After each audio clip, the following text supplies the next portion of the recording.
आपण पाहत आहोत विश्वविनायक न्यूज, ग्रामीण जनतेचा बुलंद आवाज। सुप्रीम कोर्टाची निवडणूक आयोगाला परवानगी। राज्य निवडणूक आयोगाच्या मागणीनुसार सर्वोच्च न्यायालयाने जिल्हा परिषदेच्या निवडणुका घेण्यासाठी 15 दिवसांची मुदतवाढ दिली आहे। महापालिका निवडणुकांनंतर राज्यातील जिल्हा परिषद आणि पंचायत समितीच्या निवडणुका होणार असून राज्याचं लक्ष तिकडे लागलं आहे।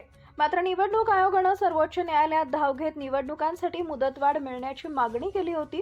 अखेर राज्य निवडणूक आयोगाला सुप्रीम कोर्टाकडून दिलासा मिळाला असून जिल्हा परिषद निवडणुकांसाठी 2 आठवड्यांची मुदतवाढ मंजूर करण्यात आली आहे।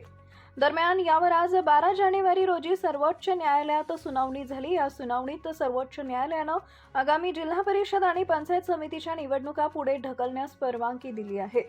यापूर्वी सर्वोच्च न्यायालयाने 31 जानेवारीपर्यंत राज्यातील सर्व स्थानिक स्वराज्य संस्थांच्या निवडणुका घेण्याचे निर्देश राज्य निवडणूक आयोगाला दिले होते।